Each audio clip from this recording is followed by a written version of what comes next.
and welcome to Kaiba Health and Life. I'm your host, Kristen Wolisanovich, here with my wonderful co-host, Lisa Metropolis. Thank you, Kristen. I'm so excited about our amazing guest that we have. You know, it is a huge privilege right now to introduce Hashumak, who is a real-life Lisa medicine man. Yes. Hello, sir.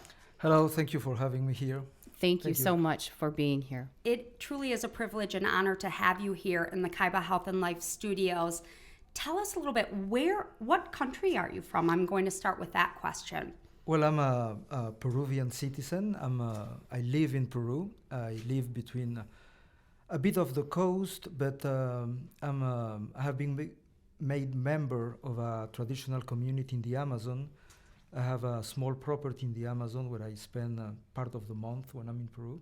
How long have you had that property in the Amazon? For about probably 5 to 6 years now. Oh, wow.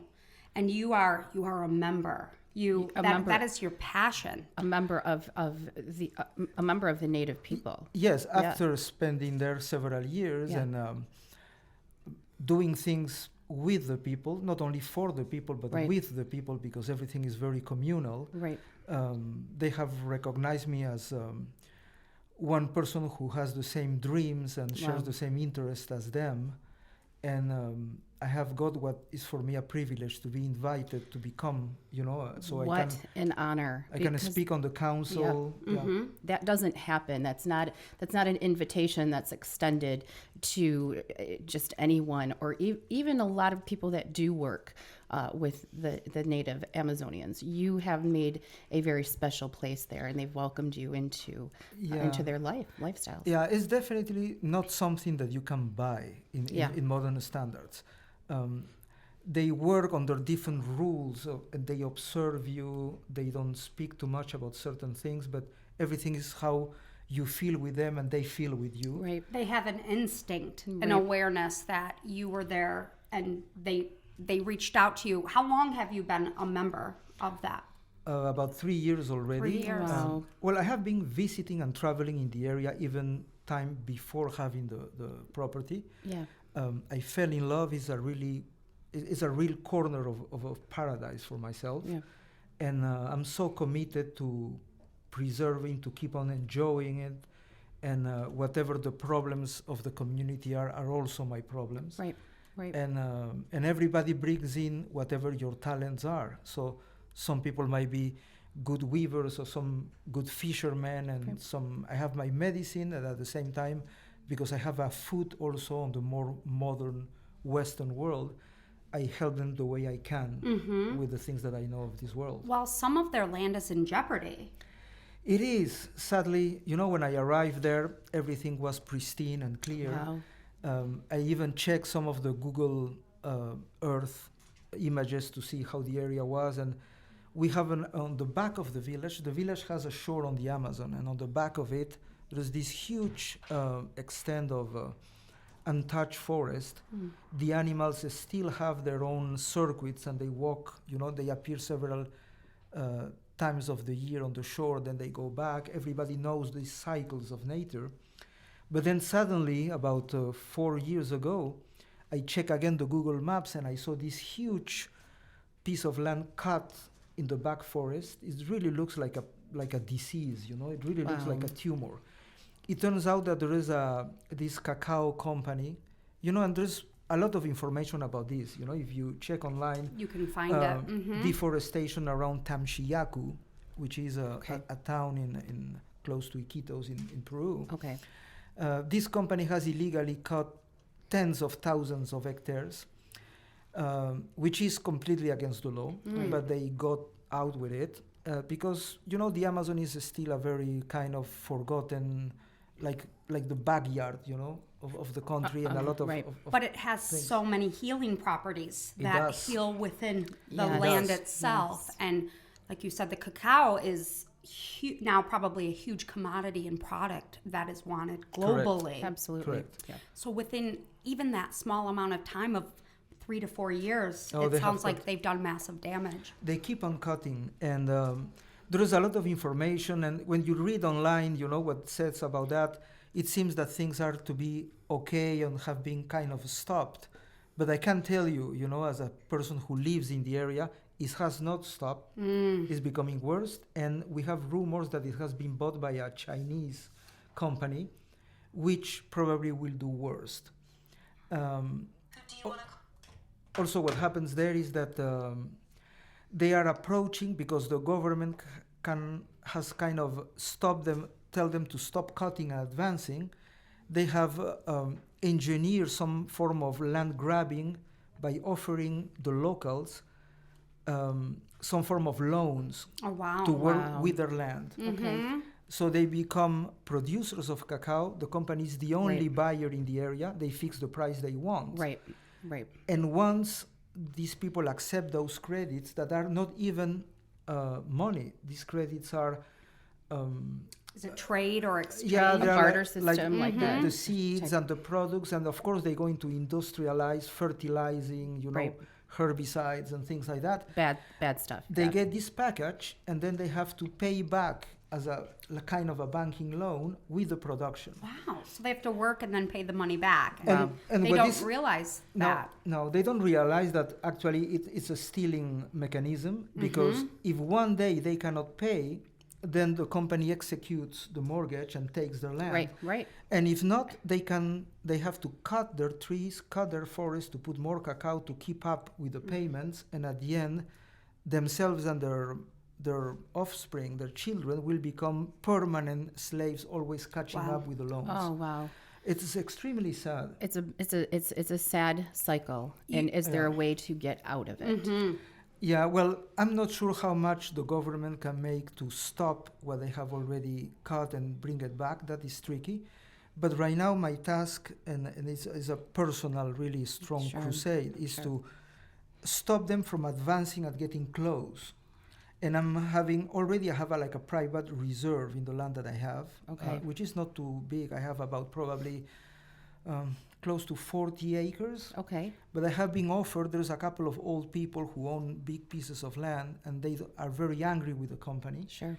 And they are they really want to move away, they are a kind of advanced age.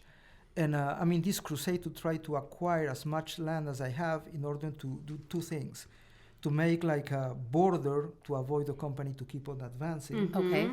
And the other thing is to make a corridor into the back forest, so the animals could still go to the back forest and back to the shore of the Amazon and not be cut by this kind of line of huge, massive industrial agriculture. So this is disrupting the entire ecosystem. Yeah. Completely. Yes. And I can give you an example. There's a type of jungle hog. There's two types in the Amazon. One is called the peccary, the most known, that has a white line. And the other one is called the wangana. It's kind of a medium-sized hog. It's a huge source of protein of meat, because the people there are hunters. It's almost no currency. Right. And these animals were coming every year, approaching the shores in herds of 60 or 70 individuals. And now, in the last 2 years, they have not shown up anymore, because probably the company has cut their access of their ancient ways. And for the people, it's a source of protein. They feed their children with this meat. That is sad. It's survival, it's sustainability. Exactly. Are you working with organizations? Well, right now, this is kind of a very fast move that I have to do. I have the plan to set up some form of foundation to bring, not only the specific attention in that area, but I want to make something bigger about Amazonian ways and people to understand that form of life. So right now I'm on my own trying to catch up and get this land.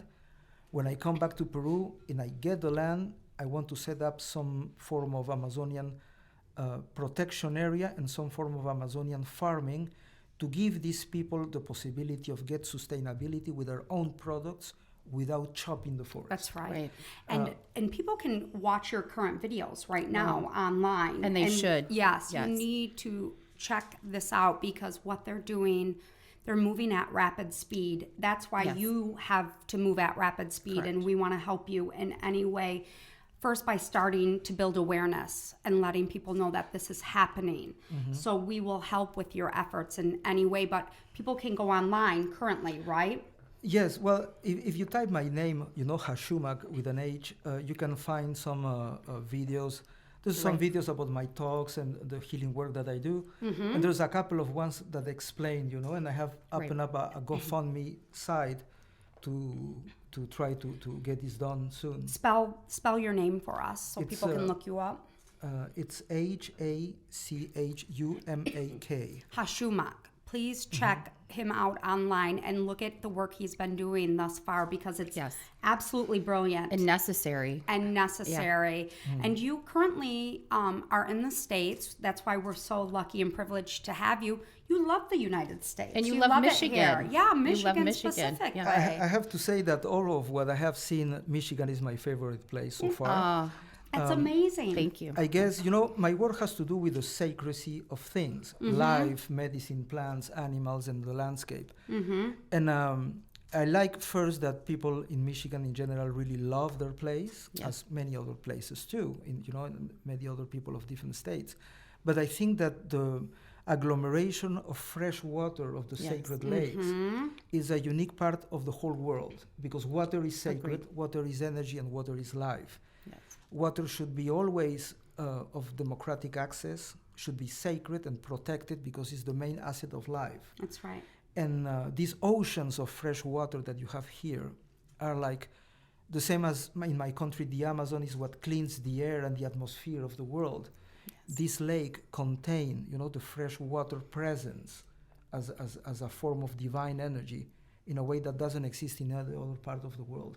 So for me, Michigan is sacred It's land. home. It's home. It's kind of like home. We feel the same way. Of course, we're biased, Right. but I have friends from all over the country that come to Michigan, and they say the same thing, that there's just something really special about our state. So thank you for those kind words.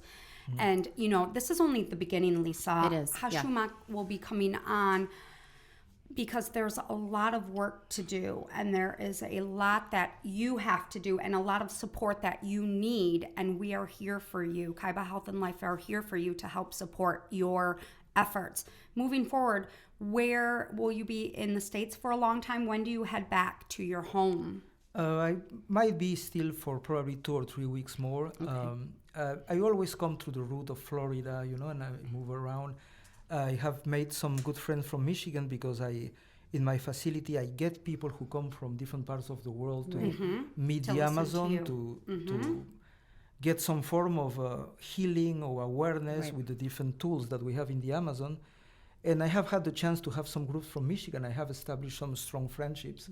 And in return, I have been invited to just meet their land. Yeah. Well, it's absolutely amazing. And you're a medicine man. You are moving around our world, and you are making a difference. And for that, we are eternally grateful. Thank you. No, Thank you for your healing, for what you are doing for the Amazon, and then also what you do for people. It's healing all around. That's exactly right. Please go online, Hashumak. Please watch his videos. Listen to his story, listen to his narrative. It's very important.